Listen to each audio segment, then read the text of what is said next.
And we've got it. The Dream Season. Only on WFSB Channel 3. You get our best every day. What's he? Garden, the semifinals of the Big East Conference Tournament. The 4 teams remaining. Later you'll see Syracuse and Villanova. But coming up now, the Hoyas of Georgetown and one of the surprise teams of the season, the Huskies of Connecticut.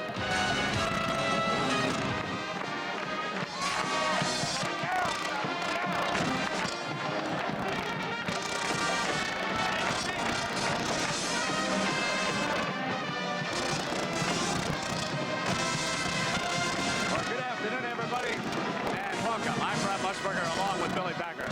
Certainly we expected to see the Hoyas of Georgetown here when the college basketball season began, but who could have predicted what Connecticut would do? Truly one of the big surprises in college basketball.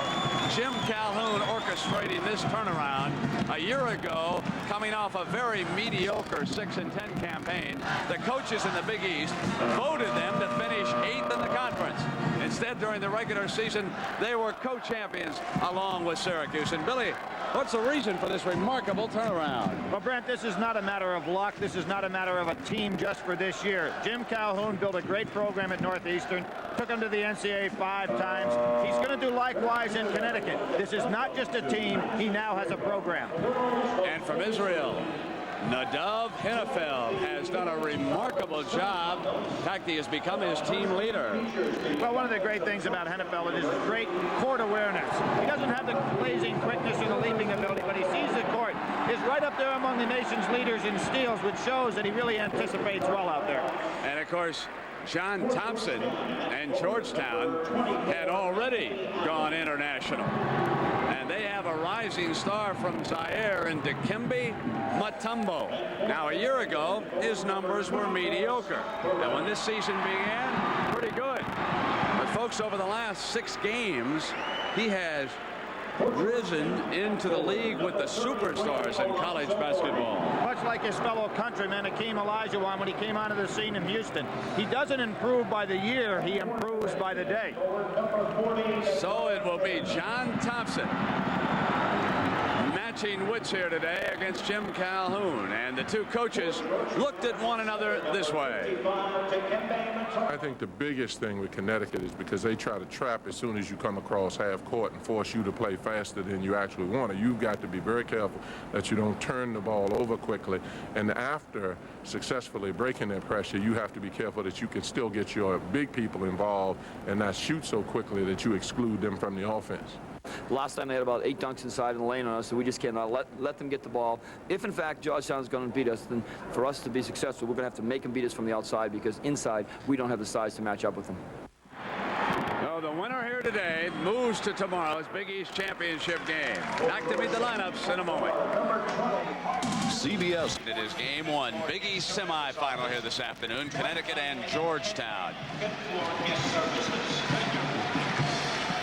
John Thompson's starting lineup for the Hoyas, and of course Anthony Allen has moved on into his lineup. Alonzo Mourning is up front, Dikembe Mutombo, and in the backcourt 2 fine guards, Dwayne Bryant and Mark Tillman. All right, now for Jim Calhoun, this will be a starting lineup here this afternoon. Only a freshman, Scott Burrell, Hinnefeld, and at center, Rod Sellers, only 6'9", will have his hands full. That's the leader in the backcourt, Tate George. He's the only senior, and Chris Smith. Pete Pavia, the referee. Gene Manji and Mickey Crawley working with. We're ready to go.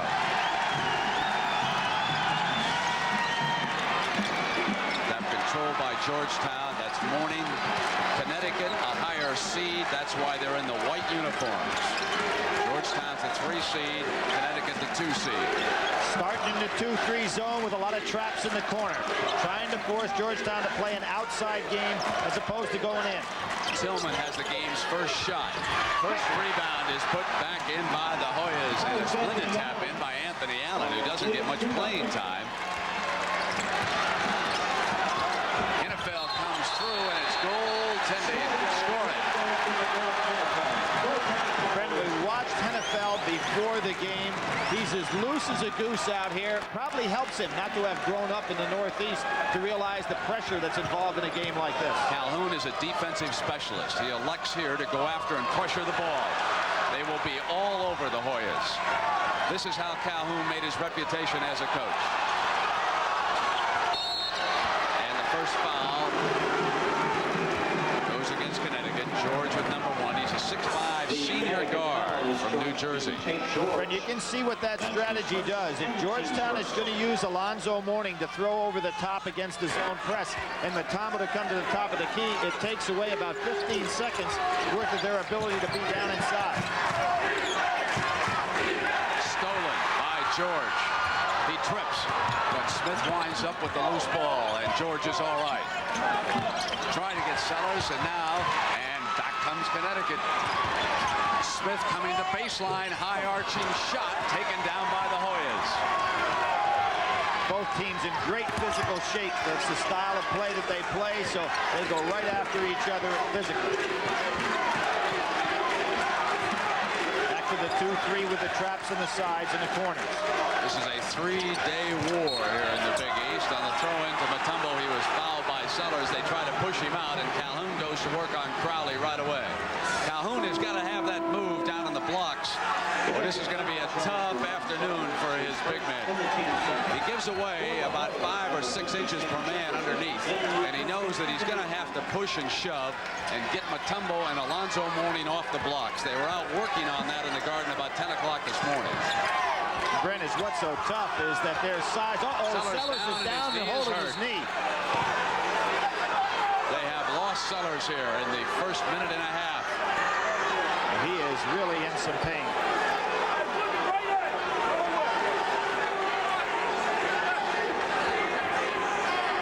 Let's take a look at what happened here, Billy. Cut through, pushing against Alonzo. His leg just collapsed on him. Brent, he tried to hold off Alonzo Mourning, who has tremendous upper body strength, and you can see that his left knee, which is already giving him problems throughout his career, just collapsed on him. Considerable pain. He moved into the starting center spot after the 12th game this year, gave this team the quickness that they needed to continue their work on the press. Now watch his left knee collapses. He's trying to hold off. There it is. It just caves in underneath him as he tried to hold off Alonzo Mourning, who has superior strength. Oh, nice gesture by Alonzo now going down there, patting Sellers, because there certainly was nothing that Alonzo did that was not in good sportsmanship on that particular play. And despite that huge brace that Sellers plays with, you could just see the knee collapse under that pressure.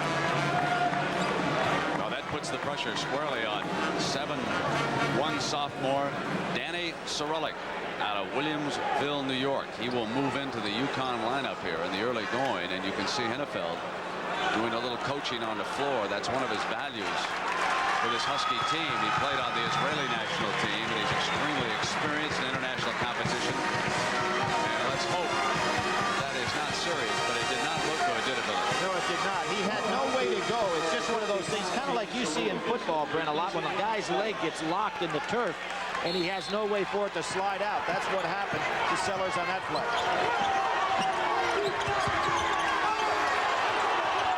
Takes it back out to Tillman. Bryant has it deflected. Burrell goes to save it, and Mourning has it.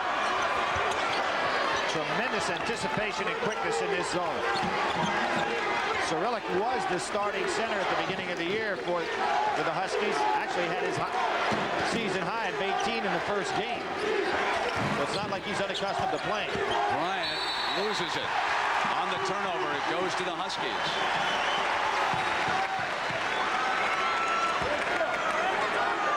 You can see Tillman picking up George full court, wants to keep the ball out of his hands early, force somebody else to make the play. Georgetown goes into their own defensive structure, picking up a little matchup here. NFL loses the dribble. Mutombo hands it off to Bryant. On the attack is Tillman, and it's stripped away from him by Burrell. The freshman keeps it. Here's Smith's three, and it's a 5-2 Husky lead. Pressure again. They pick up Mutombo in the backcourt. Tillman and Burrell go down, and Burrell is assessed the personal.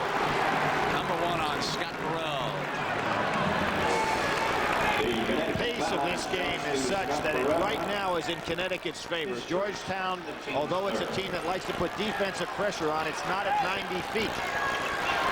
So far, I'd say Jim Calhoun has got his way in terms of how he's forcing Georgetown to play.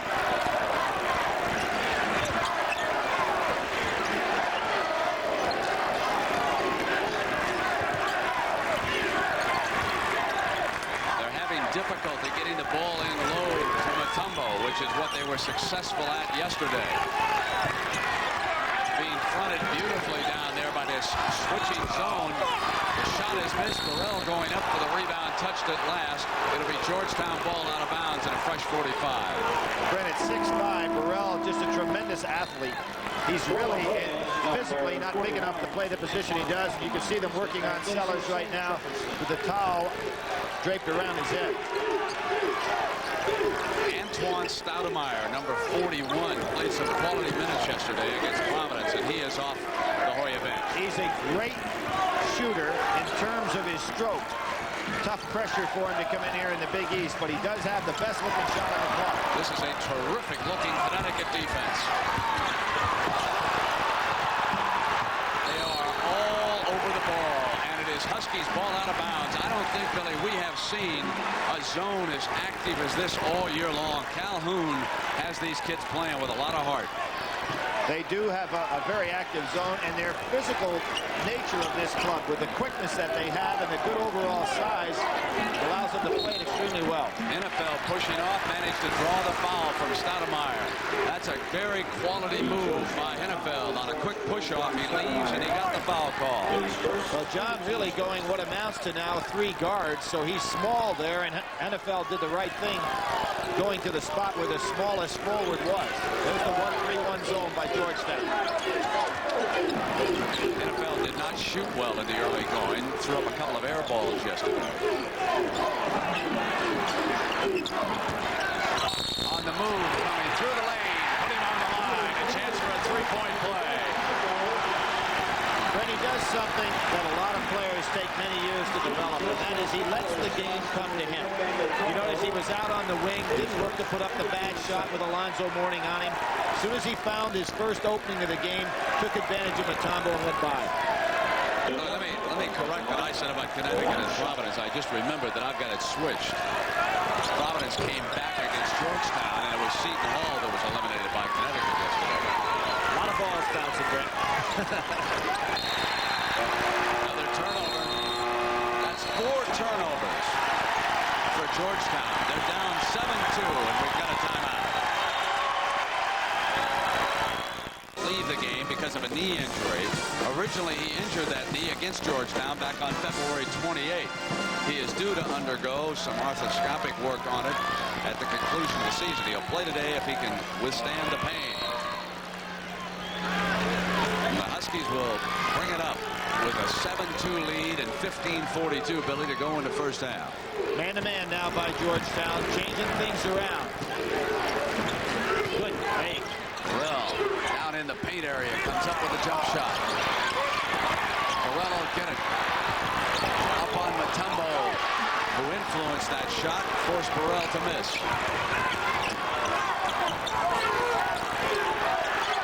On the steal, Smith comes back. He has George on his right. Rolls it in, and that's 3 steals and 5 turnovers by the Hoyas against this fabulous Connecticut defense. Another one. It's a helter-skelter game that they're forcing Georgetown into. Foul goes against the Huskies.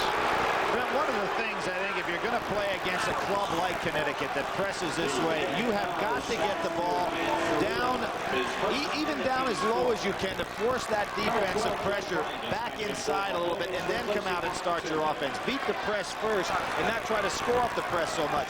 Georgetown is not getting in any kind of semblance of half-court offense. Freshman Edwards, who checked in at point guard, puts it away. So David Edwards with his first field goal of the game.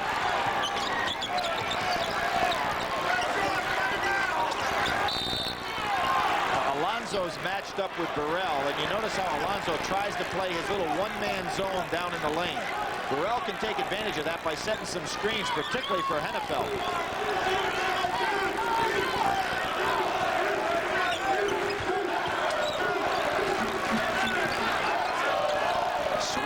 forces the handle and bats it back to Smith. Now the big man's got it, and no basket. No basket, he traveled. On the catch, he traveled. He had the right idea, though. You can see that Jim Calhoun has told his fellas to take the ball right at the big shot blocker. NFL went for the steal on Mutombo and couldn't get it away from him. Now Morney, who handles the ball fairly well, brings it across the timeline, and this is Bryant.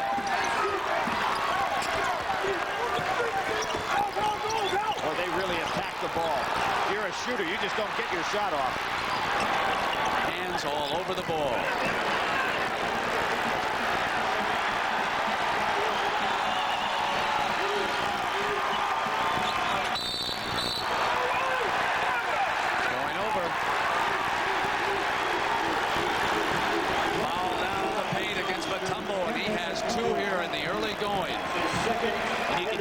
Where Georgetown's trying to attack from anywhere from 25 to 30 feet away. They've never gotten the ball down inside, then get it back out, make that defense collapse a little bit. Really, I think we can see why this Husky team has excited all the followers up in the state of Connecticut. This is a fun ball club to watch. It really is, and it's not a fun team to play against if you're an opponent. Georgetown changes their defense and really extends their half-court pressure. Look at where Mutombo is. Tough to get a shot off with him in your face.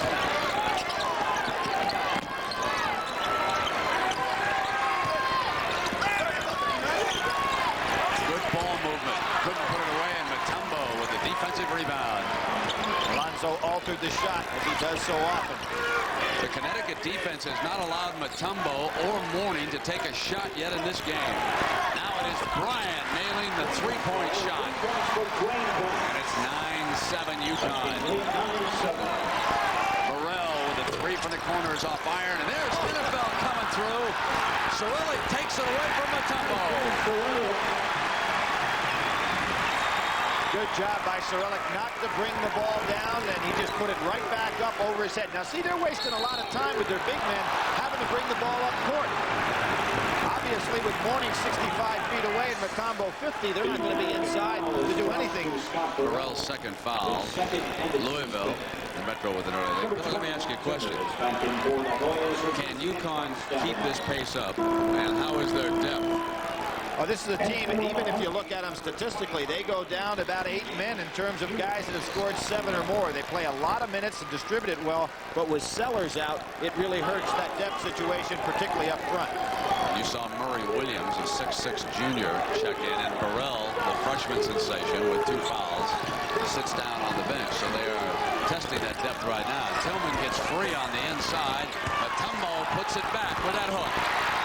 And that's a weapon that Mutombo has really been coming on with in recent weeks, is a little half hook. Impossible to block. Cyrillic's missing. NFL with an offensive rebound. Connecticut looking for a score here at the offensive end. They're surrounding this zone. And a cross-court pass is going to get a jump shot. Need a go-to guy in a half-court game against Georgetown. Smith was flat, pushing underneath. And it goes over to Georgetown. Hinnefeld's first personal. You know, Brent, Georgetown has me confused a little bit of what they're doing defensively as well. That time, Morning ended up in a guard. It looks like they're matching up and going man-to-man. Now we've got a timeout. That's his first 15-6.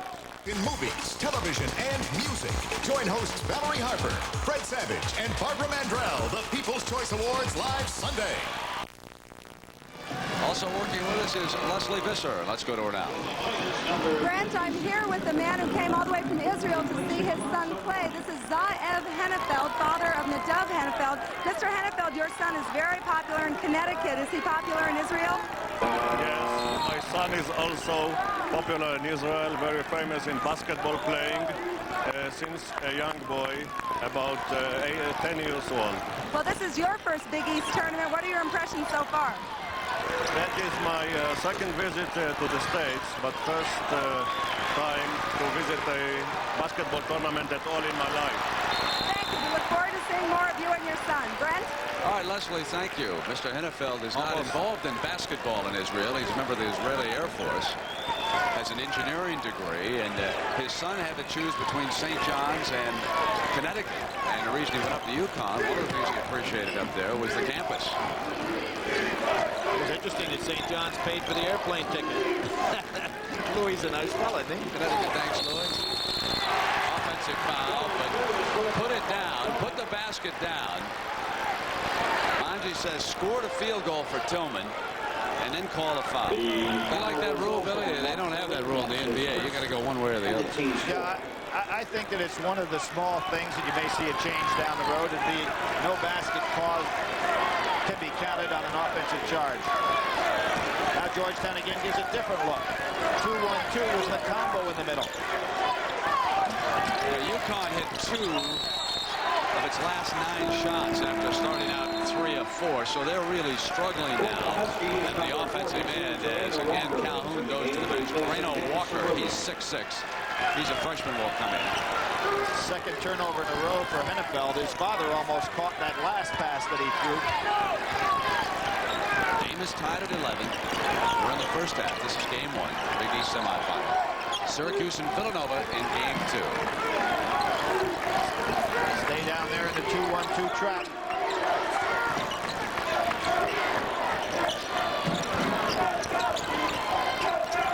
The team recovers very well at the cross-court skip passes. There's a good example. Tillman's high archer. He has come to the front in his senior year.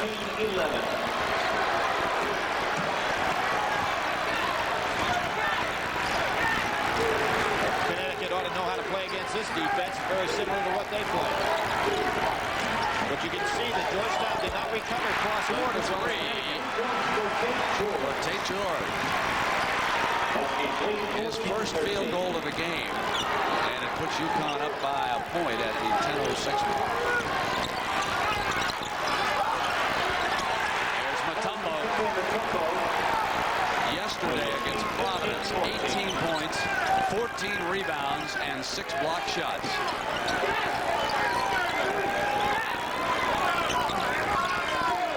Georgetown back to man-to-man. Brenton changing up constantly. Tillman spins. Mark Tillman has just taken over offensively. He's driving the ball right at that defense. He's got strong enough body to be able to do it.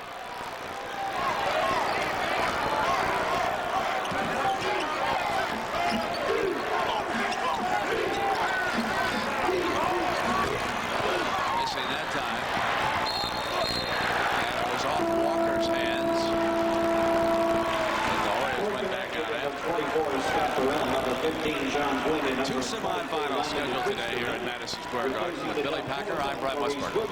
This is the game matching the number 2 seed, Connecticut, and the number 3 seed, Georgetown. Connecticut actually tied with Syracuse, but the Orangemen won the tiebreaker.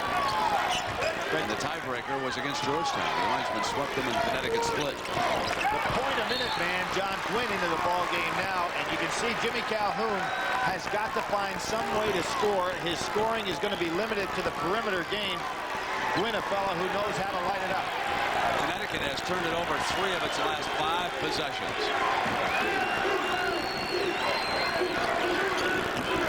There he is. Good job by Georgetown to get back over there. They have to be aware of where Gwynn is in their zone.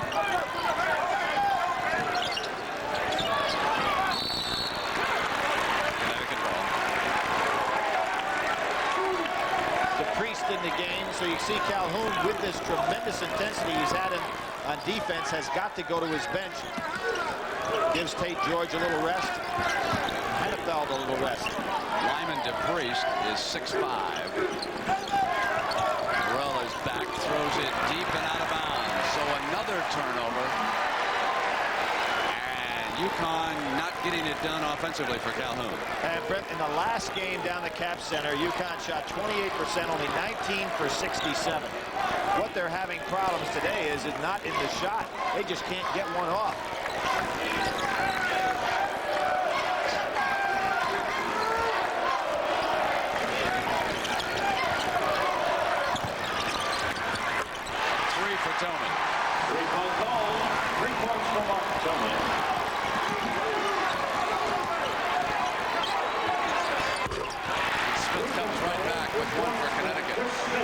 threes for Smith and a total of 8 points here in the first half. That was really Edwards' fault. He was so concerned with Gwynn that he didn't guard the man with the ball, who obviously is the most important weapon that a team has. Edwards, Bryant, Tillman, Jefferson, and Mutombo. Mourning not on the floor for the Hoyas.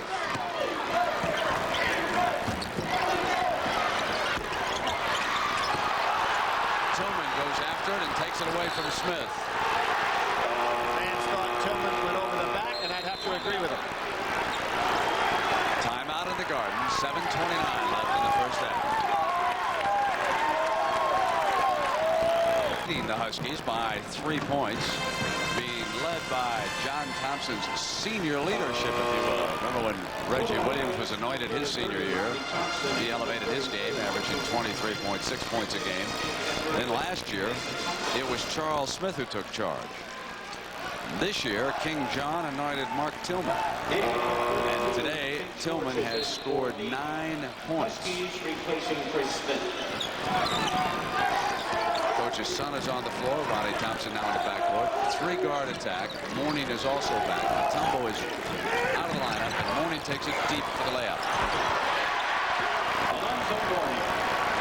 Pump fake by Alonzo Mourning, and there's one case where he had the sideline to take away any steal, so he put it on the floor. Good tap. To Jefferson, and the foul again going against the Huskies. That's John Gwynn with his first personal. Billy, the Hoyas have turned this game around. How they do it? Well, what they have done, Brent, is they have forced Connecticut to do everything from the perimeter, and there is no inside attack whatsoever. Hennefeld back into the ball game and may think about moving him or sliding him in along into the foul line area, because they've got to get something on the inside going. And of course, there's a great size disadvantage there, but you do have to get the ball inside some. Georgetown has been able to do is they've cut down on their turnovers. Remember, as this game started, the first 5 or 6 minutes, they were turning the ball over every other time. And Connecticut scores a great deal off their defense. They're not getting it now. Now, this is an interesting point. In the game at the Cap Center, Jim Calhoun was very upset over the number of points Georgetown was able to convert on missed foul shots. He talked to the head of the officials, Artie Holland, about that before the game, and that's what that controversy was on that last move.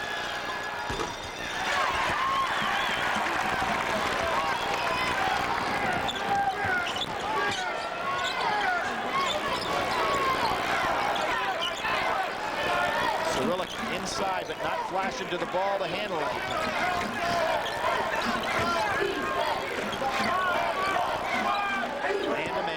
Georgetown. Terrell. Cyrillic tries to knock it in. It'll go deep, and George has it. Hey, George didn't realize that it was a Georgetown player that tapped that ball out. He thought it was going back court on him.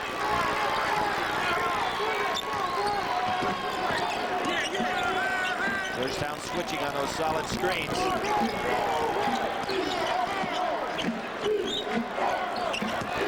Just great key. Throw out of bounds. 7 turnovers now.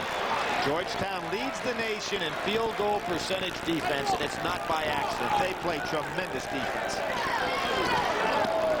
Not a good move by Alonzo to dribble over half court and pick it up.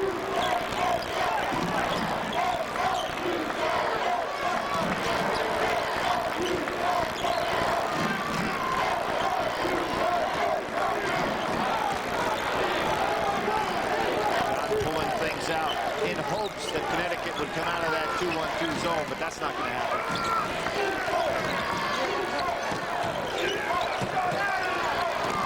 Down to 10 seconds. I think it's tough to play this team that way, because if they're so frenetic on defense, it's hard to get a shot off when the clock's working against them. Tillman hammers it in. 25-17 and 11 points for senior guard Mark Tillman here in the first half. Both these teams will head on into the field of 64, the NCAA tournament. The seedings and the various sites for the teams will be announced tomorrow afternoon. Tough shot. The rim missing. Cyrillic runs it down. Now it's George. They just can't find the range from the perimeter.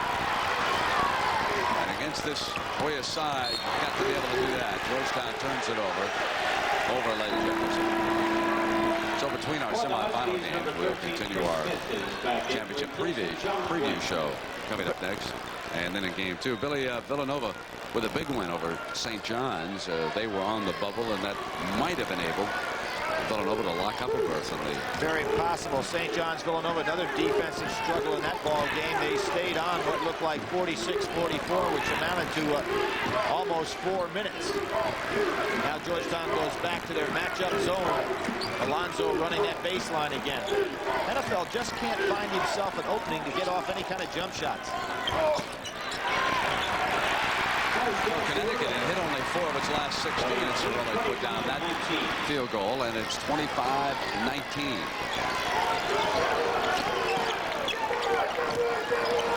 Good split by Bryant. The extra guard has worked for the Hoyas and coming up against that pressure in the first half. Alonso wanting the lob. Jefferson coming through. Contact underneath, and it'll go over to UConn. Probably against Mark Tillman. He really slashed from the weak side. Even though he's a guard, he can really board. That's his second personal. His second and the team's fifth. Number 55.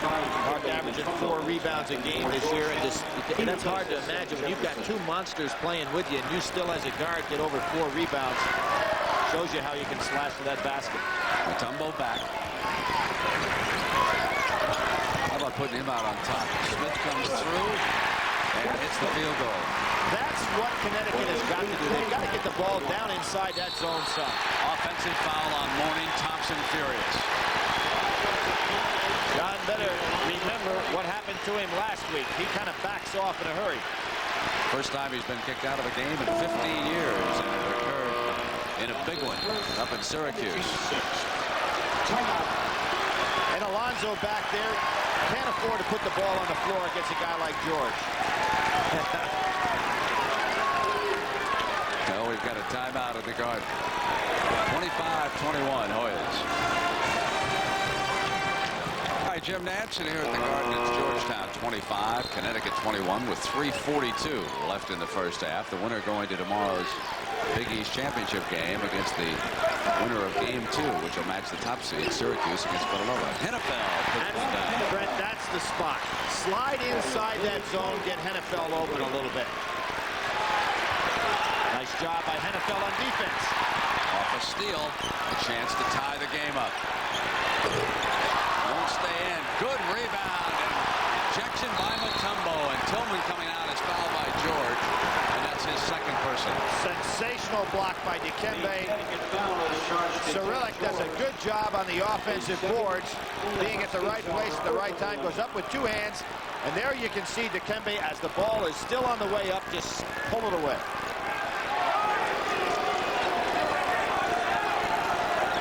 George was a little aggressive on that jump shot. You make the steal, you get the turnover, bring it back out, particularly when you're just down 2. They had a chance to tie things up.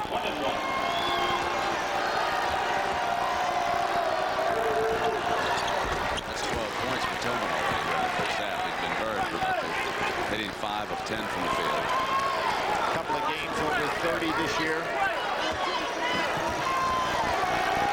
Bordering right on 20-point per game average. John Thompson doesn't have many fellas that get up even in that range. His high scores usually fall in the 15 to 16-point range. Hennefeld will take the 3. Tillman loses it. Mark was ready to make the play before he caught the ball.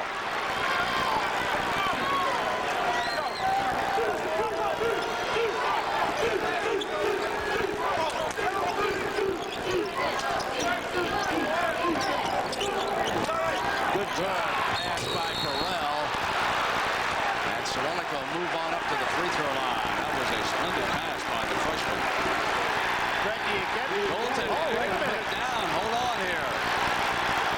He's still up on the cylinder. Yeah, Cerulli is the one that grabbed the rim. This is just good movement here.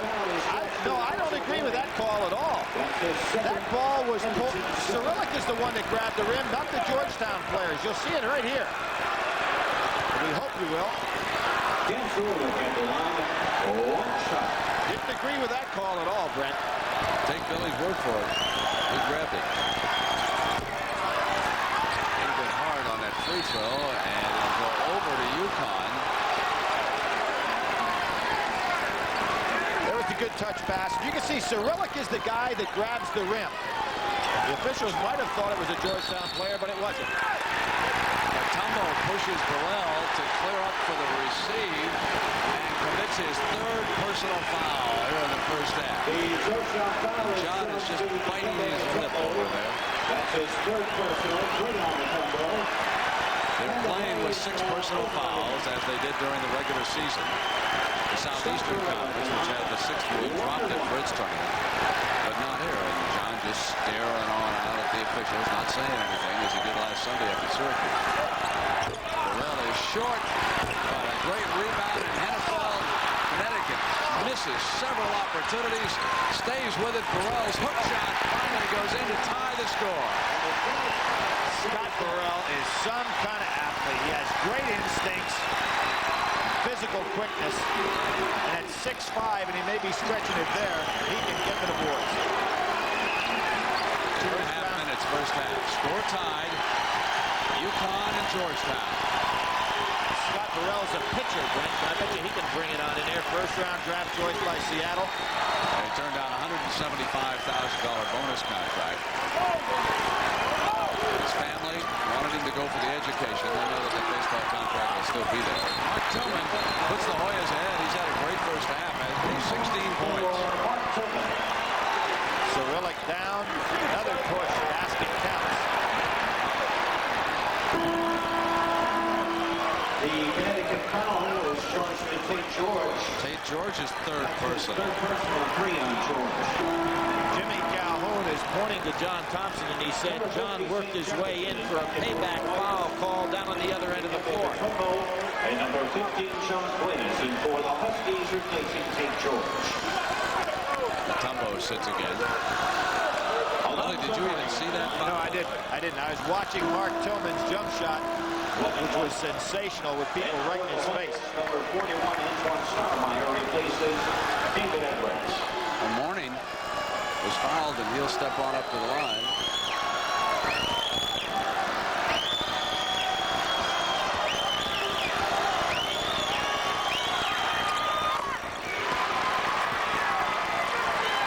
Let's watch the right side and see if they tie Morning up underneath. Sort of tied his arms up underneath. That's why the foul was called. But Billy, I think That's a little bit of a weak call. Alonzo does a little pushing himself if you don't watch him every once in a while. He has really improved this aspect of his game, free throw shooting. Up over 80% now. 4-point Georgetown lead inside of 2 minutes. Georgetown giving that man-to-man look now.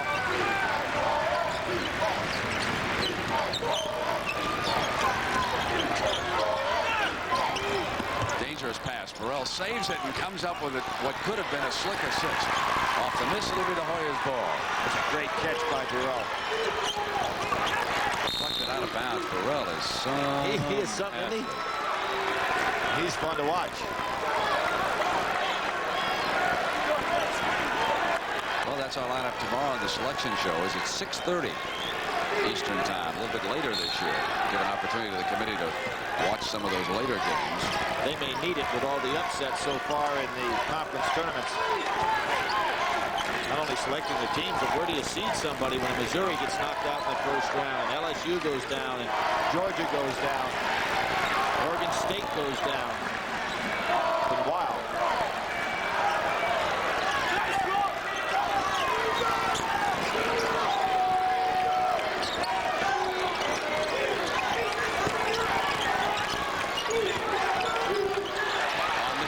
It's Burrell with 1 minute to go. Brent, that's what I said. It's so tough. If you hold the ball against this kind of zone and try to do something in the last 8 or 10 seconds, as active as they are in the ball, I realize Tillman hit the shot the last time, but I think that percentage will work against you.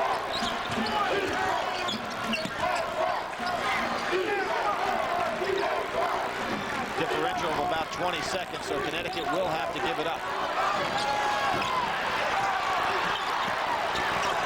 Nice. Good pass to Hennefeld inside. Beautiful touch by John Gwynn. And it's a 2-point Hoya lead. And a foul in the backcourt. Here's how Hennefeld likes to hide behind a potential recipient of the pass and then break as the ball is being thrown. It's that good anticipation that he has. Number 30, Ronnie Thompson is back in for the Hoyas, replacing Mark Tillman. Just sensational passing on this play. The touch pass by John Gwynn. That's where you have to know where you're going to throw it before you make the catch. Boom, boom. Great play. Number 32, Tate George is back in for the Huskies. He replaces Scott Burrell. Shot clock off with just 22 seconds, so I'm sure Connecticut will hold for the last shot. I wonder if John will go after him a little bit. Another interesting point, Brent, on this foul line situation. Talking to Jim Calhoun, he said that with everybody leaning now with the new foul shot rule, that guys lean and fellas will give you a little push from behind. So all you need is a little nudge, and you're in the lane too early.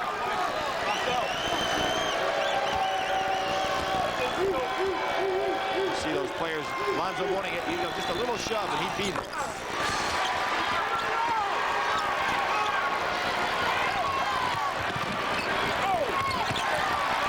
Great defense by Bryant. Then tap the ball, keeping it in play.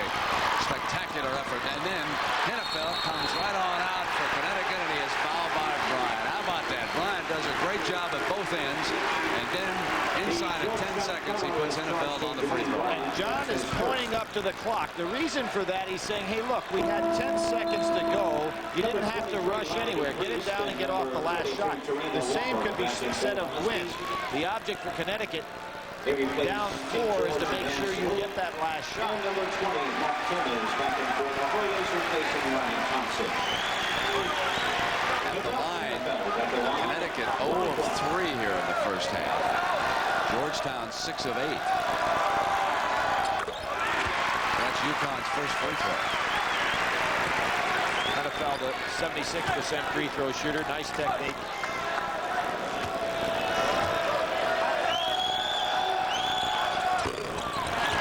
Short that time.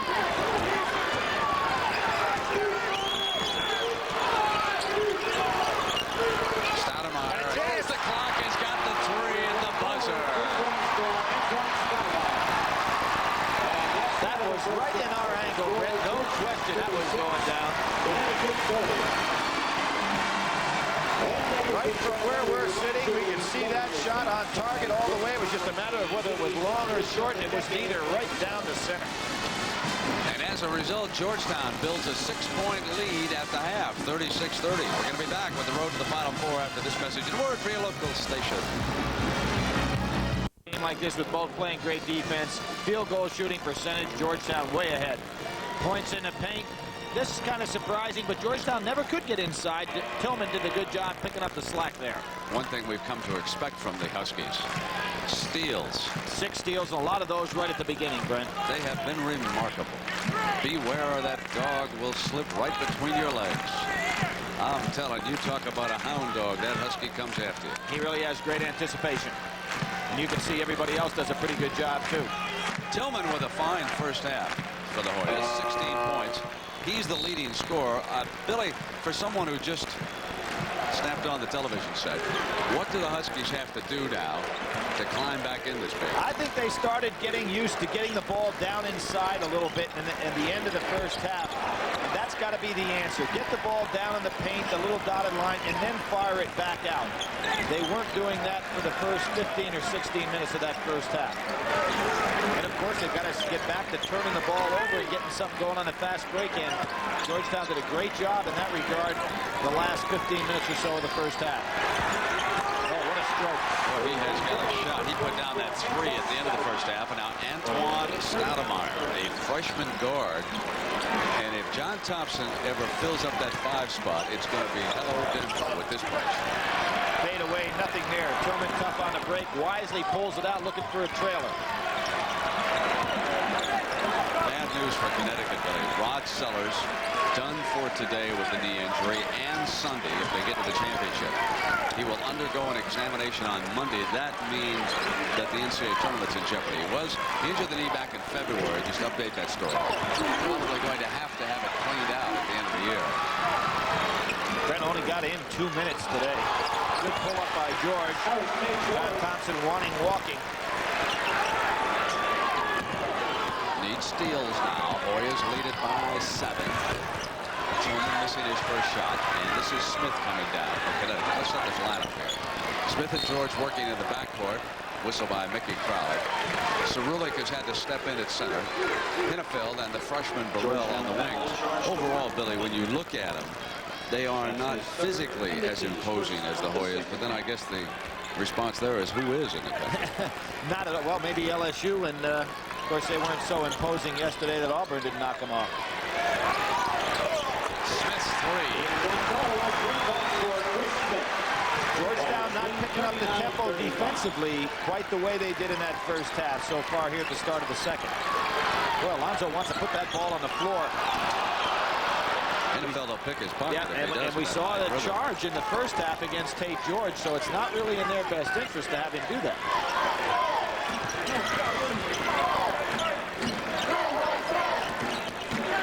Connecticut slides in their zone better than any team I've seen in a long, long time. They just don't give you the free shot on the cross-court pass. There's Mooney muscling inside. Couldn't get the handle. Now the ball is lost, and Tillman winds up with it as Smith could not get up, and he's upset with Mooney. Stoudemire misses that time, and Mutombo reaches up over the top. And then on Mutombo is number 4. That is 4 personals on Dikembe Mutombo. You notice how often when Alonzo goes down, the guy he's under, he never lets him up. I mean, and I think the official did the right thing by not making any kind of call there, but you don't get away from Alonzo. He's got his body on him. Hulk warning. Stoudemire coming over, and that's number 2 on him. Jefferson will replace Mutombo. Dikembe runs about 3/4 speed even when he's going off the court to the bench. The guy never has a walk to him at all. He's always got that high step. Nice drive. George runs it down. He'll come back. Pops that 2. And it's a 2-point game again. George with 7 points. 1,000-point scores. Had a great career in Connecticut. Thompson barking at Monchi again. Uses a timeout.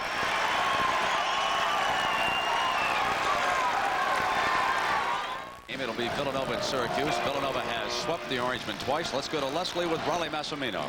That's right, Brent. I'm here with the king of the matchup zone. Rollie, you put away St. John's last night, and you're headed for your 3rd matchup with Syracuse. You've beaten them twice. What do you expect this time? Well, I think it's going to be a great game, I hope, Leslie, but it's great to be with you, my favorite girl. If everything is as nice as where I'm standing here now, everything should be all right. Rollie, you have 18 wins. You think that's enough for the tournament? I hope so. I hope so, Leslie. That's what we've worked for, to at least win one in the Big East tournament. Great. Thank you, Coach. Back to you, Brent. Thanks, Leslie. Rollie Massimino with a big one last night over St. John's, and you'll see him coming up next. That's the calmest you'll see him this afternoon. That big smile on his face there with Leslie. Inside, away from the ball, we had contact. And that's, Billy, the 2nd foul. Brennan, very interesting for John Thompson, trying to set up Stoudemire with a double picks. They send Stoudemire through all the way to the weak side. Now here's a player that doesn't play many minutes. Statistically, isn't a high scorer on the club, but John knows that he's got the hot streak today, so he's trying to get him the ball in shooting position.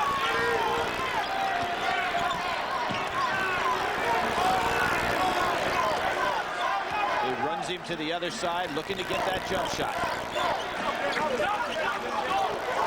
Now a triple screen for Tillman. That's Mourning's second shot of the game. He moves it on the outside, but he's taken only 2 shots from the field here today. So one thing that Calhoun's zone has done, Billy, Mutombo has struggled, and Mourning has really not been omnipresent. Exactly. What he's wouldn't stay down. What he's done, Brent, is he's forced Alonso to bring the ball up court, so he's never in a position in the low post to score. But Alonso has a lot of talent. You know, he can step out and hit that jumper as he just did before.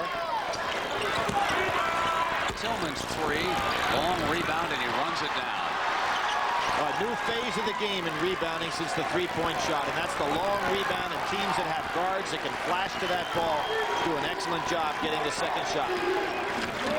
Tillman, one of the best at it. Tate George, another one that can do it. Smith, we see a lot of guys in this game capable. Mark Bryant, same way. Mourning stayed with it, and now he's fouled. That was Hennefeld in behind him, committing his 3rd personal. And Mourning will come on up to the free throw line. That's his 3rd. So, Brent, more than any team that I can think of in college basketball, I think that Georgetown is going to be affected more by going back to 5 fouls than anybody. Because John Thompson's going to have to make moves with Alonso and with Dikembe Mutombo after the 2nd foul in the NCAA tournament. And I think that with either one of them out of the game, or potentially both of them, this team would change so drastically, more so even than a Syracuse. Well, you know what the 6 foul rule does more than it takes the pressure off the referees. You know that? It takes them off the coach, too, not having to make that decision so much earlier. You know, I don't know the stats, but I'll bet you that there are a lot fewer technical fouls in the Big East and the Southeastern Conference this year as a result of that. You know, because when you get 2, you start really barking at the referees. Now it doesn't matter. Well, it didn't take a lot of pressure off of Jimmy Burr to start the thing rolling in Syracuse last week. By the way, I'm going to tell you something he has in common. He's the only referee now that hit John with the first. That's right. You know who's the last guy he threw out? The other Olympic coach, Bobby Knight. Right, Jimmy Burr was at both of those games. Well, you don't want to invite Jimmy and Bobby to the same party, folks. Well, what you don't want to do is challenge Jimmy. I mean, if he can throw out the 2 former Olympic coaches, I think he'd take a hike for anybody. I think Warren Thompson. Stoudemire.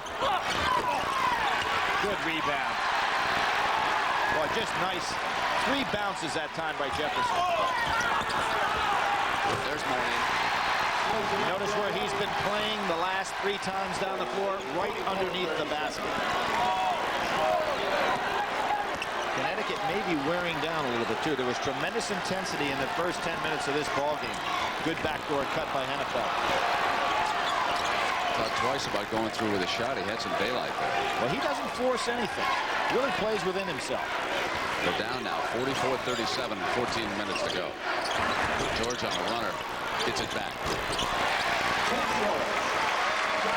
Tate George, a career leader in games played, steals, and assists on this club. Plus, as I said, he scored over 1,000 points. A very complete player. It looks like they've got the show on the road up at Storrs, however. One senior out here basically contributed to this team. Calhoun doing a splendid job of recruiting regardless of what happens in this game. Well, he's recruited 3 straight Connecticut Players of the Year. They never used to get any of those in the past. They cut off Raleigh Massimino. Sure. All those good restaurants up there in Connecticut. Raleigh can't get them out of there.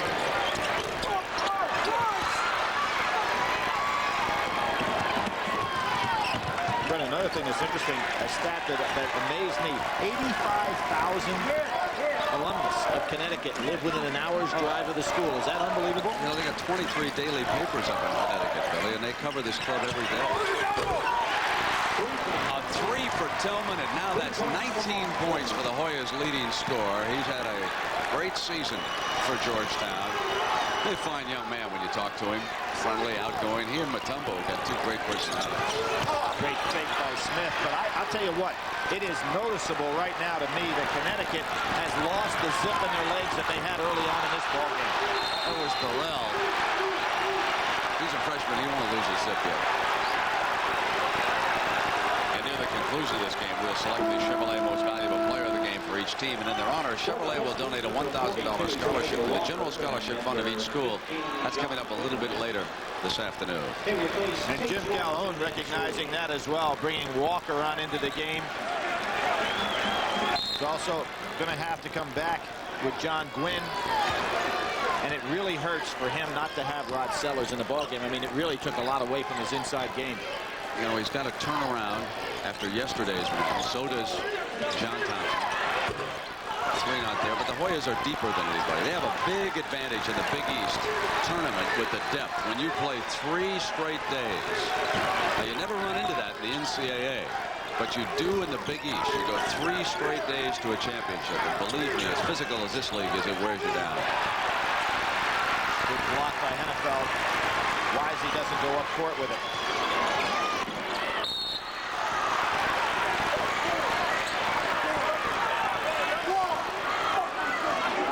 Looking ahead to Syracuse, we still have a developing story. We will wait and see how Billy Owens' back is. He was suffering yesterday. Gwynn has really been held under. Has a guy that explodes for over 10 a game. Here he is taking a shot, first one of the day.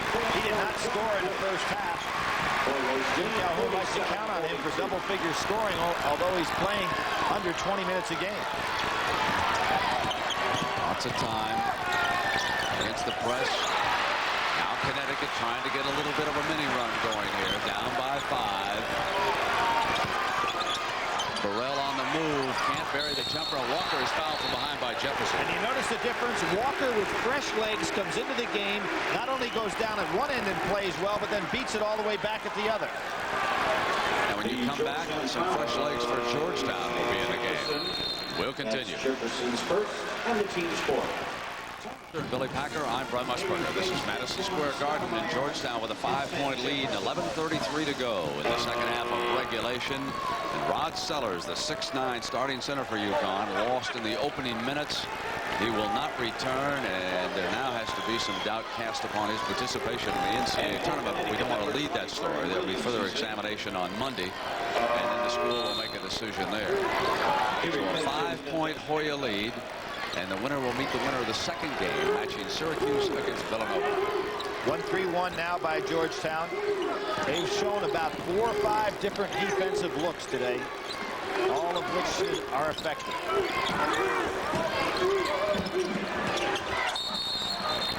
Hit by Georgetown, so Connecticut's got the ball. That's what's tough when you break a small guard inside that zone, Brent. He can't get to see what's on the inside, so it makes it difficult for the pass. So both coaches using their bench. Walker on the inside, muscling in, makes it a 3-point game. Even though the Hoyas have dominated in a lot of areas, they have not pulled away from this team. That's because defense doesn't ever leave you. And there it is, a perfect example. Gwynn coming up with a magnificent steal for the Huskies.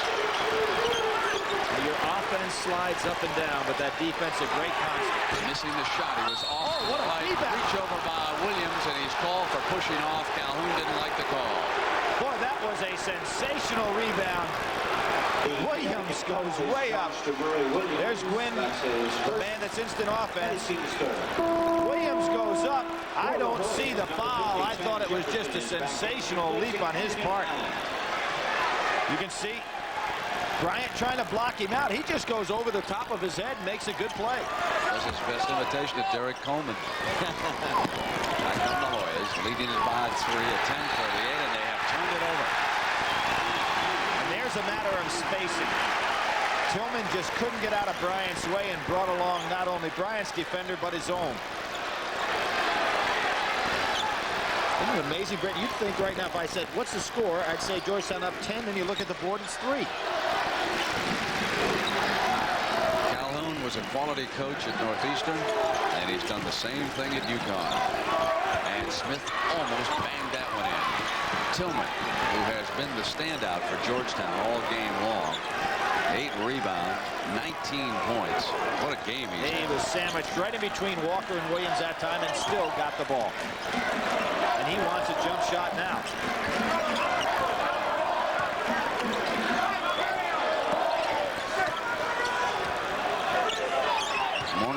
personally if they don't get him the ball. Got it to him, and he's fouled from behind, and he wanted it earlier. I'm making a point on Alonzo Mourning. This is the second time I've seen him do it today, and a very wise move. Watch what Alonzo does when he gets the ball to get his feet straightened out. He puts it down on the floor. See, he realizes that there's nobody that can steal it away from him because he's got the sideline protecting him there. A great move on his part. If he was reversed and he was out front and put it on the floor, people could come back and steal it. But with that sideline to protect him, he gets his balance back. Smart move.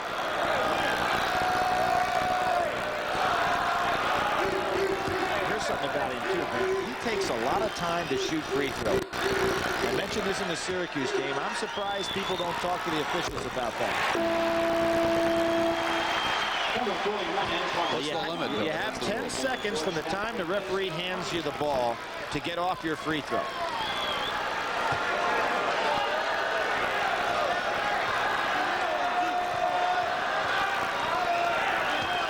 He's about at 7 or 8 now. See, he didn't beat the clock on that one. His lead still at 3. 9:44.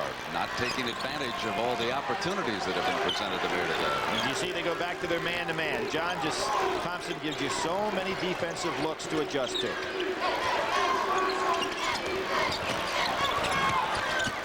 Ships inside to Burrell. Finally gets it to fall there in the paint. That's his first field goal in the second half. He's a winner, though. If Burrell gets his shot to fall, this could be some Donnybrook. Inside now to Jefferson. He ships back to the line. And you see how much quicker the defense has become with those substitutions of Williams and Walker in the game. Now they're getting all over the ball the way they were in the first half.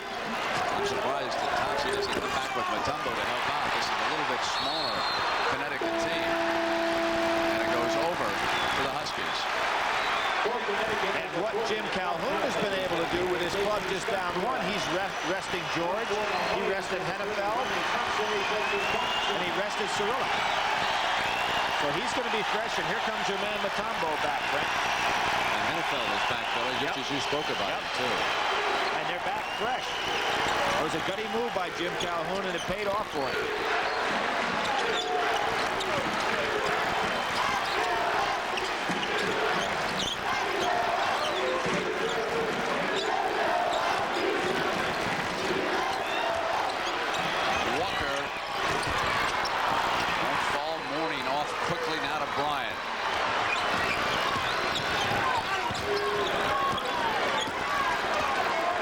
Georgetown has missed its last 5 shots. And they have Tillman on the bench just when they need some firepower.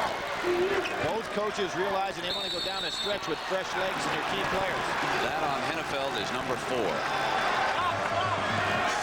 And go back to that 6-foul rule, Brent, they would be in serious trouble here. So Connecticut got here by eliminating Seton Hall, and so many folks have compared those two teams. Seton Hall made its great march to the NCAA final last year, and now it's UConn coming out of the Big East. I suppose it's very easy to do. Both teams had foreign stars when you think about it. Andrew Gaze played for P.J. Carlissimo last year. NFL now for Calhoun. One huge difference. This Connecticut team only has one senior on it. Remember, Seton Hall had all 5 of their starters playing in their last year. Consider Gaze only played 1 year. Open man's Thompson. Got fouled after the shot, no call. Connecticut can take the lead. They trail it by a point at the 7:40 mark. Georgetown did not put them away. Tillman, after about a minute rest, is going to have to come back in the game. I think Connecticut's going down the last 5 minutes fresher than Georgetown. And Connecticut leads.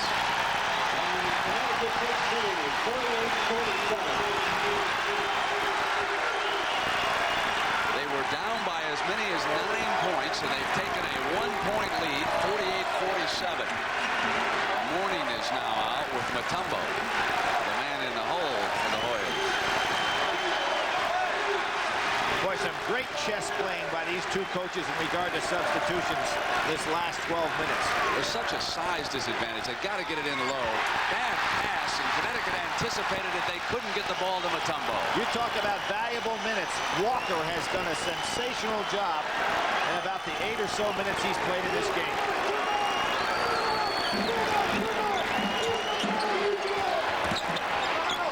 Here he comes. Beautiful. Stepped in aggressively, improved his shooting distance.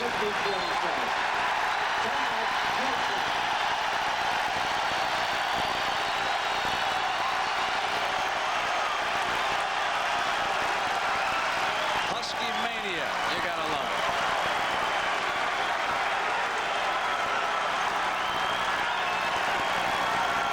We'll continue after this word from your local station.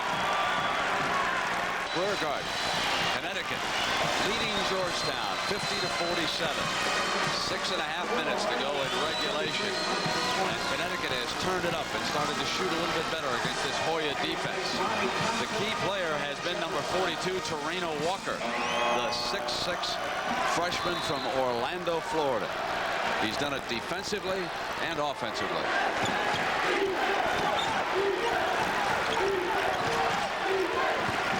Aggressive UConn defense. Tillman back into the game, and you know with them shooting just 20% over this period of time, Tillman is the guy they want to get the ball to.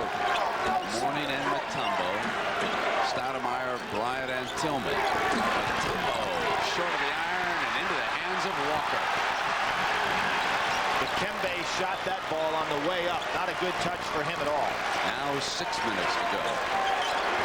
Inside to Hennefeld, and Morning fouled him. Beautiful position by Hennefeld that time to get the foul. He knew exactly how to get him on his hip. The Georgetown foul is charged to Alonzo Mourning. That's his third and the team's fifth. In the last 7 minutes, Number 50, Sam Connecticut has jumped all over the Hoyas. Hoyas. Replacing Antoine Stoudemire. John goes back with a more traditional lineup now. 3 big fellows. He sees there's a problem on the inside. Bryant fouled Smith. Georgetown foul. Charged with Dwayne Bryant. His second and the team's fifth. Not yet in the 1-and-1. Neither one of these teams great free throw shooting clubs. And despite the aggressive defense, you know, there hadn't been a lot of fouling. 1-3-1 zone now by Georgetown. Dikembe in that middle. The 3 for John Gwynn.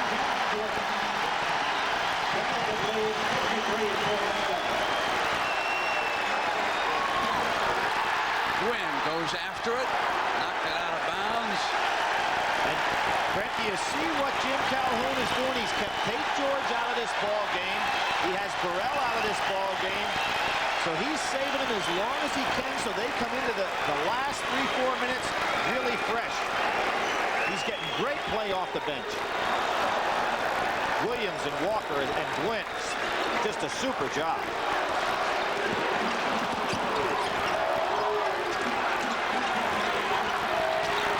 Tillman is there.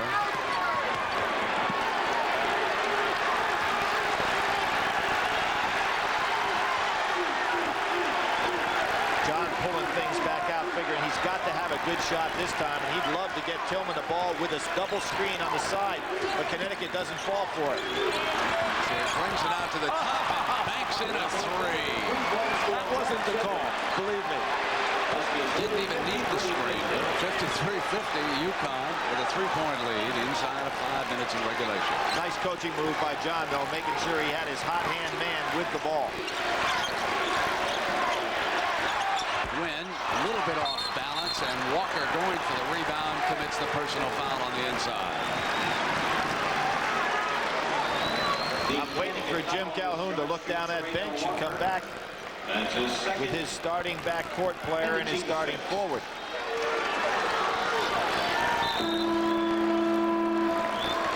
Funny story, I was talking to Doug Hennefeld's coach and the Olympic coach for Israel in 1984, Rirei Maliniak. He said Calhoun couldn't coach in Israel because he wears shoes and not sneakers. They chase him off the floor.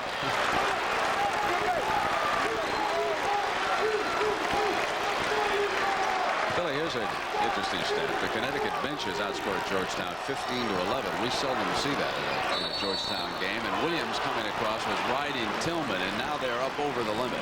So they'll be shooting 1-1 now, both sides, the rest of the way here at the 4:35 mark. That's his second. So that's our lineup for tomorrow. And we'll have the Big East Championship at 2:30. And then, of course, everything leads up to the NCAA selection show at 6:30 Eastern time. We'll find out where these teams can be seated. Question about Connecticut, and yes, they can be seated in the East. They could play at Hartford. They did not play more than half their games up there. Jim Calhoun does not expect that to happen, however. He expects to be on the move out of the East region. 53-50. Connecticut leading at the 4:35 mark. Missing front end, and Hennefeld reaching over the top commits number 5. Brent, we talked about that before this game started. Jim Calhoun saying down at the Cap Center, Georgetown came up with 13 points that they created off of missed free throws, and they do it again. And now he comes back with Burrell, so he has Tate, George, and Burrell back in there. Hennefeld out, trying to save him not to get that 6th foul here. Billy, Georgetown has shot 13 free throws and Connecticut only 5. And Georgetown was perfect on the front end until that last miss. This young man right here is the reason why Georgetown has a team now shooting over 70%. Alonzo goes on the line so often.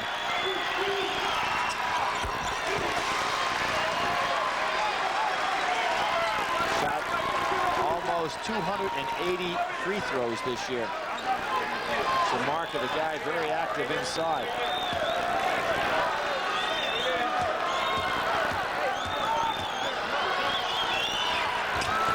Makes it a 1-point game. He did a lot of work in that area over the summer, and it's obvious. Great improvement. 53-52, Connecticut, 4.5 minutes.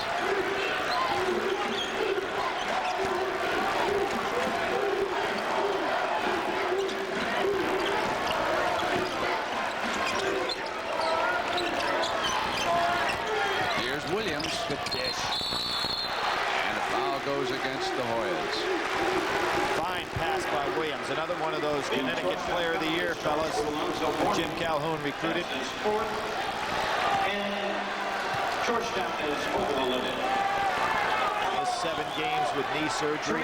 Walker at the line. 1-1. He's had some stress fracture problems in his legs. Williams doing a good job here in the second half.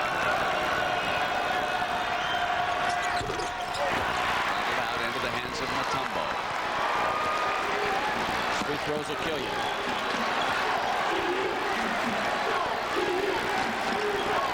John's going to use some clock. How often have we seen this strategy?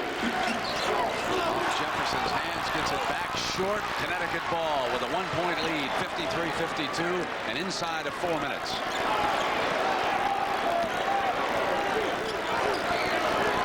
UConn needs a go-to guy right now who can bury the jumper if they're going to pull this one off. Well, they had Gwynn who was doing it for him and looking for that shot.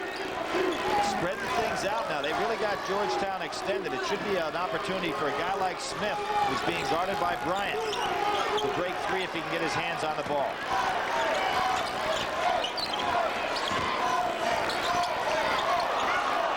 Nice. Here he is. Now they're inside of 10 seconds. It'll be Williams, and Mutombo blocked it. And it's off Burrell, off his shoulder, out of bounds. UConn ball. But watch this block. It's a saver. Dikembe Mutombo just waited there. He is so good at staying on the ground before he commits. So with 3:10 to go, Georgetown down a point. They'll have the ball when you come back. Most active mascot goes to the UConn Husky. He's safe. Couldn't get the tag on him in time. Well, tonight, World Figure Skating Championships. Just a beautiful television show out of Nova Scotia. That leads into Saturday night with Connie Chung. So that's the primetime lineup. Here it's crunch time for Georgetown and Connecticut. Rejected beautifully by Burrell on the move. I don't know. I think he got that one on the way down, but His athleticism is just something to behold. His brother was a co-captain of the football team up at Storrs. No way, Bill. Got it on the way up. Boy, that was good timing. I think you're right. I'll back off. Take my shirt off. Right-handed pitcher, but some scouts think he's even a better position player. Had a sister who went to Yale. His family knows how important education is. He's got a great career in front of him, no matter what he finally chooses to do. And he's fouled now by Tillman. Over the limit, they're going to put Burrell on that free throw line. That's 4 fouls on Tillman. That's his fourth. Timeout situation right now. Both coaches.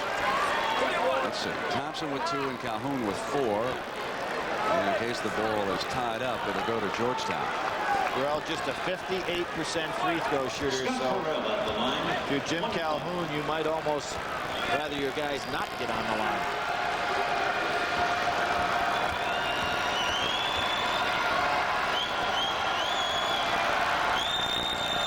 He double thought, didn't he? And then he banged it in. This guy just seems to me as he's just a winner. You know, he just makes things happen.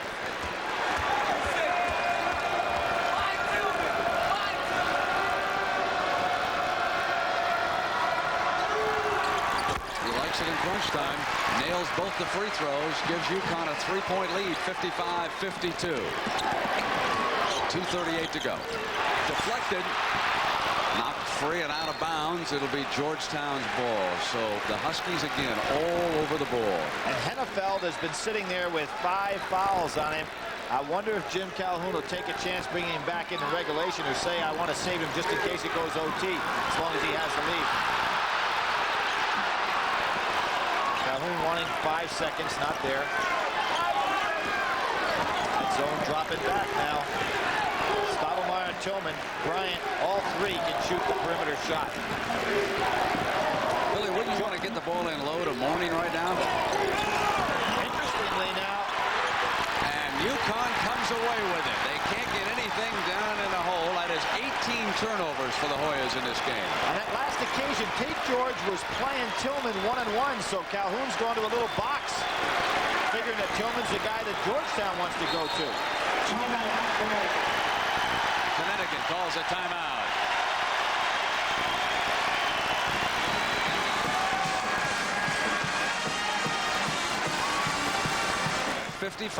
Georgetown 52.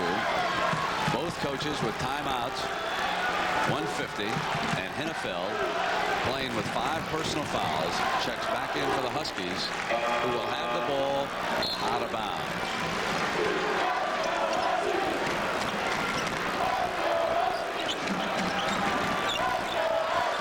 Position to work this clock a little bit here. That's the last time you saw Georgetown foul people at the end of the game to force them on the line. That used to be the strategy against John Thompson's clubs. Down to 10. Oh, what a drive. Well, on the move, and Mutombo staying there, and the personal foul is against the Hoyas. Bryant's 3rd. How about that first quick step? And what was interesting there is Calhoun had the ball in exactly the wrong player's hands with the clock winding down. Walker had it, then over to Burrell. Smith and Tate George completely out of the play, and comes up a winner anyway. Well, the freshman was perfect on his last 2. Now he has 2.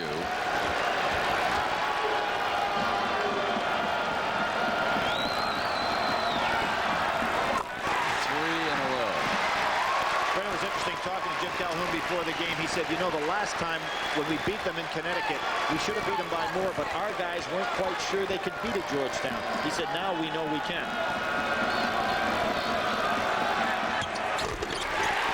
4 clutch free throws by the freshman. It's 57-52, 1:20 to go.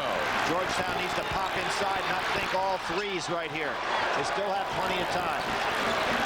Mutombo is scoreless in the second half of this game. That's how well Connecticut has played defensively against him today. They don't have time to readjust. They got to get it up.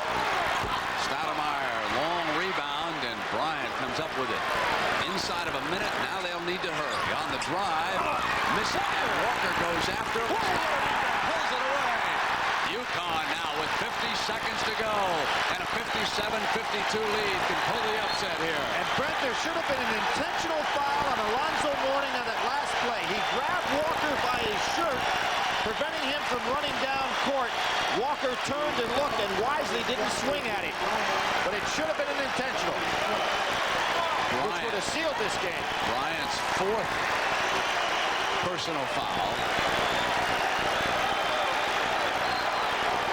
That was a sensational rebound by Walker, and in my mind, and he came into the game, he set an entirely different tempo for a Connecticut team that had withered under the great pressure and were just worn out. Now the young man from Bridgeport, Connecticut, Chris Smith, will step up to the free throw line, shooting 1-and-1 with 44 seconds to go.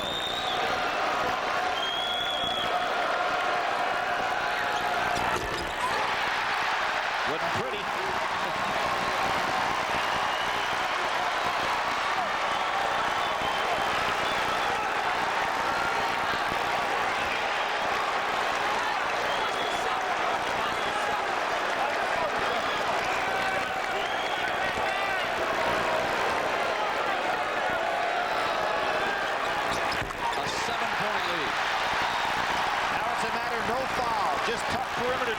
Take away the 3. That's it. NFL rejects it. Here comes Smith. And he'll come up to the line. Score the field goal. Connecticut will put away Georgetown today.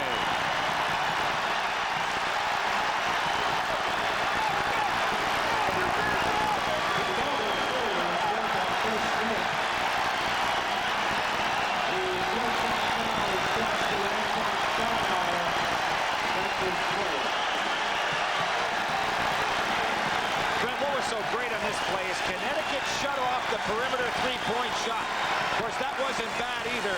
Just a sensational layup. And the Connecticut players wisely did not touch the ball while it was on the rim. But Hennefield out front on the perimeter just wouldn't let Georgetown take the 3. Well-coached club. You know, Chris Smith this year has been sensational at that free throw line in the final minutes of games. He is 12 of 13 as he steps up there. One more time. Chris Smith at the line, 1 shot.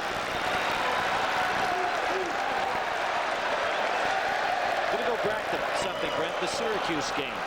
Had Georgetown won Syracuse, they wouldn't have seen Connecticut until potentially tomorrow. So that was a big, big turnaround for Syracuse.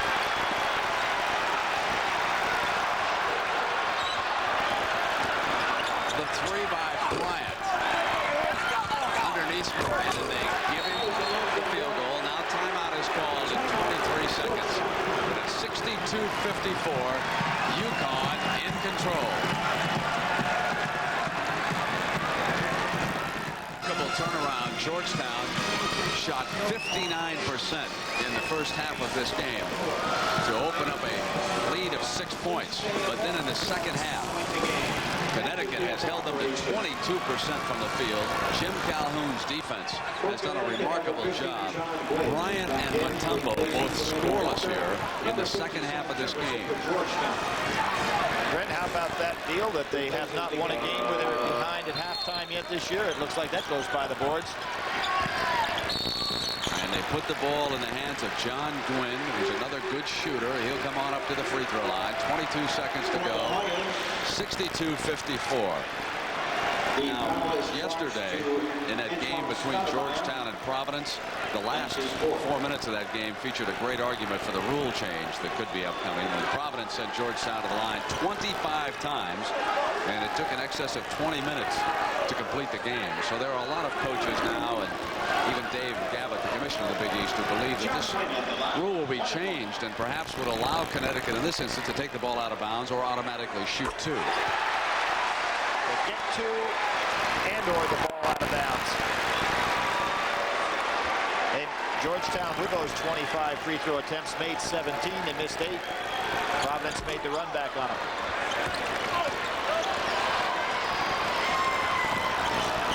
The Hoyas turn into try to put in a 3 and draw a foul at the same time. Smith over on Tillman. 16 ticks of the clock, and Connecticut will be moving on. Well, the one thing you do not want to do, first of all, you want to try to prevent the 3, but under no circumstances do you commit a foul. Don't try to block it, just get in his way. You know, a lot of our friends from UConn came in behind us and said we didn't give them proper respect last Sunday, and I think that certainly these young men have earned it here today. This has been a terrific performance against Georgetown. Trent, I didn't have a problem in North Carolina. You live in Connecticut. You know, it's the nutmeg steak. Remember you pulled that one on me the last time. I was trying to hide that. Yeah. You have Connecticut license plates. I live down in the wilderness. No, that doesn't count. Didn't hit the rim. It must hit the rim. So it goes out of bounds now to Connecticut. 15 seconds to go. For the Huskies, number 15, John Quinn is back in replacing Walker.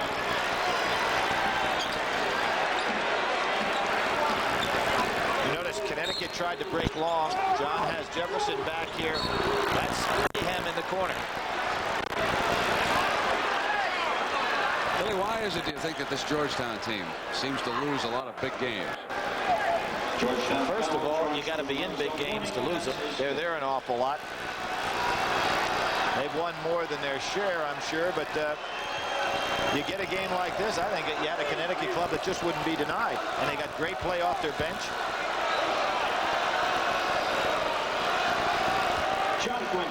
So UConn will be coming back out to watch that Syracuse-Villanova game, which is still coming up. Well, they've been lethal at the free throw line here in the last couple. Scott Burrell, that's right. Those four that he made at really crunch time, because that could have been the difference. 65-55, a 10-point Connecticut lead. Walker comes back in, and he was a mountain of strength off that bench.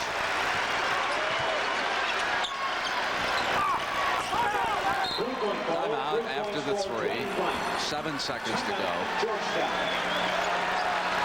So we'll take a break and come right back to the Garden. Away from knocking Georgetown out of the tournament. They have hit 10 of 12 from the free throw line this half.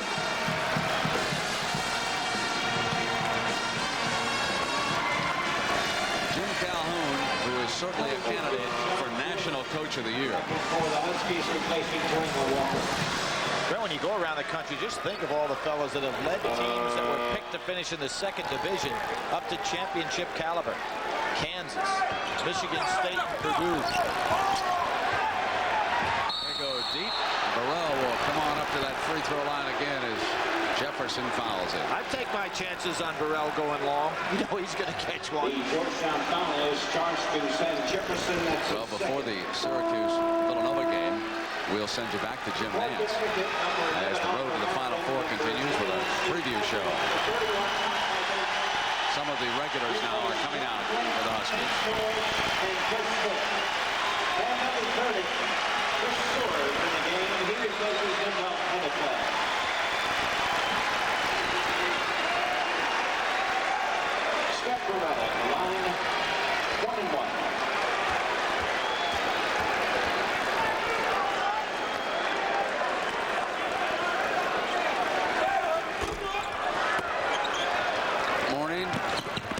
Throwing deep to Stoudemire. And it's a 5-point lead, and the dream continues for Connecticut.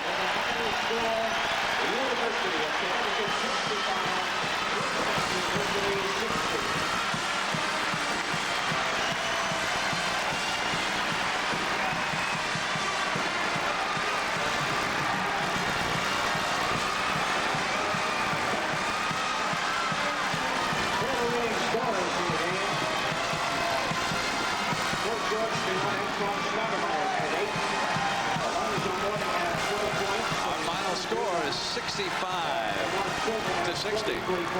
And Connecticut moves on to tomorrow's championship game here in the Big East, where they will play the winner of the Syracuse-Villanova game. And our Chevrolet players of this game, Scott Burrell will hit those 4 big free throws late. for Connecticut. And Mark Tillman from Georgetown. And a check in the amount of $1,000 will be donated to each college's general scholarship fund to further assist qualified students in all chosen academic fields. So for Billy and Leslie Visser, I'm Brett Musburger. So long from the Garden. We're done with number 1, and Connecticut has stunned Georgetown 65-60. This has been a presentation of CBS Sports, home of the NCAA Basketball Championship. Game from Torino Walker. That boy, oh yes! UConn Husky is the beast of the Big East. Yeah! Yeah! Of course, the true beast of the East will be determined tomorrow when the Huskies take on Syracuse, a team that is going to probably give them a tough game, as you probably just saw against Villanova. The nice thing about this is that the Huskies have just taken this whole season in stride, and a win tomorrow will just top everything off as they get ready for tomorrow evening's NCAA pairings. Coming up later with Mike Adams, we'll have highlights, post-game reactions, and we'll analyze tomorrow's game with Syracuse. Thanks, Phil. True beast of the East. I like that. Thank you, Phil. All right. I found a way to have fun right here in Connecticut. Channel 3's Glenn Pearson has more on that. It's doubtful that a jet plane makes any more noise than the more than 200 fans jammed into Challenger's Sports Bar in Hartford. They're gonna do it! Go all the way! That's the way the crowd felt throughout the game. Even when Georgetown led by 9 points early in the second half, no one thought of giving up on the team. You look nervous. Yeah, I got a few bucks in the game. But I think they can take it. The opportunity's there, they have to take it. They're gonna do it. They're going to. It's just a matter of when. But not everyone wanted the same outcome. As fantastic as it may seem, there were actually a few Georgetown fans mixing in with this pack of Huskies devotees. You don't want to own up to the fact that you're a Georgetown graduate? Not in this place, I don't. This place is scary. I'm trying to stay inconspicuous. Aren't you taking your life into your own hands by coming here? I think you hit the nail right in the head. Among all these UConn fans, we're taking a chance, but go Georgetown. But Georgetown just couldn't get around the Huskies' iron defense, and UConn did exactly what these fans knew they could do. And the dream continues for Connecticut. They got no respect. Nobody knew who they were. They went from the outhouse to the penthouse of the Big East Conference. They're number 1. Number 1. If anyone had any doubt that the Huskies could handle Georgetown, well, as one fan here today put it, in your face. Georgetown figures we give them this small little Big East tournament. We'll take the NCAA. We'll see about that. Glenn Pearson, Channel 3 Eyewitness News, Hartford. Around a dismal first half and really looked absolutely marvelous as Torino Walker inside as UConn up by 1. And down the stretch, as the fans go nuts at Madison Square Garden, it would be John Gwynn with a 3-pointer, stretching the lead to 10 for UConn. Eventually, Georgetown would cut it back down to 5, but that would be it as the clock winds down. Chris Smith with a steal. He'd get fouled, and that would just about do it. The final score would be 65-60 in favor of the UConn Huskies. And Phil Andrews was in the locker room and talked to some of the players after the game.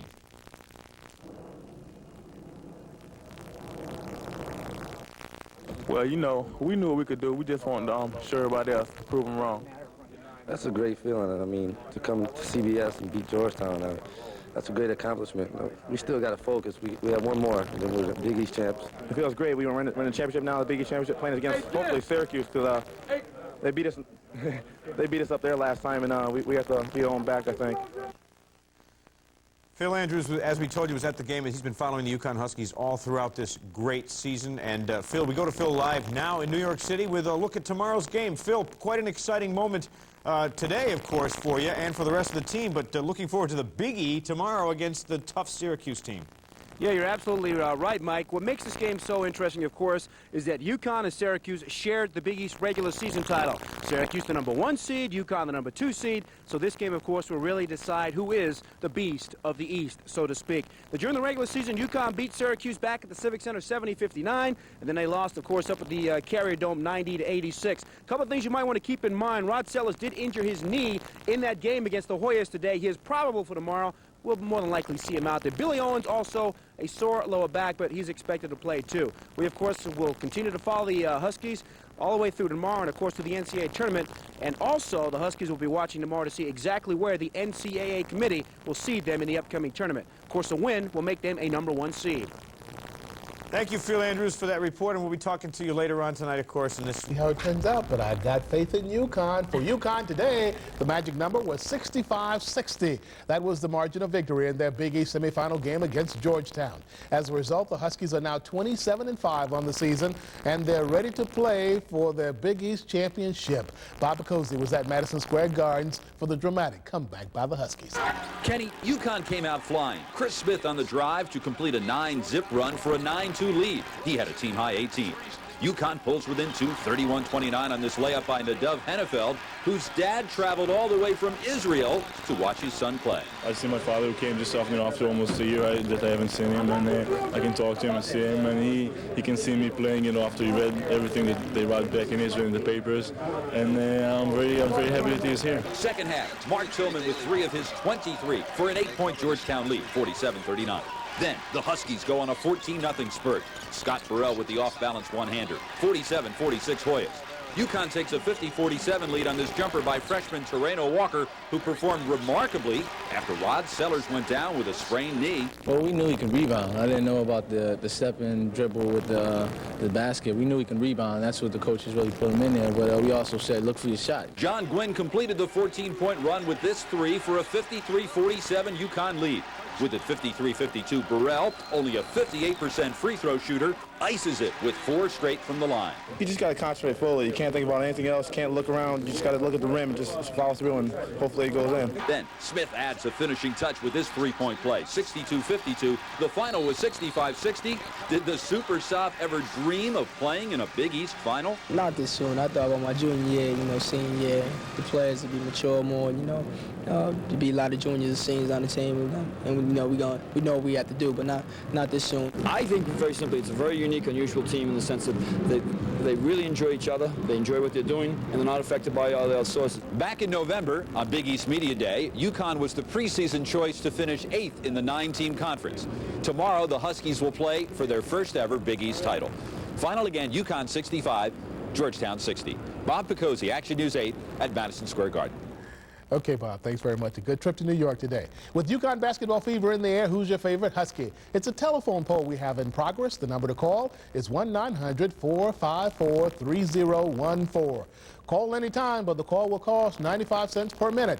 Proceeds will go to the university, and we will announce the winner March 14th. It's part of our hour special that we call Husky Mania, Road to the NCAA. Thus far, Tate George is the leader.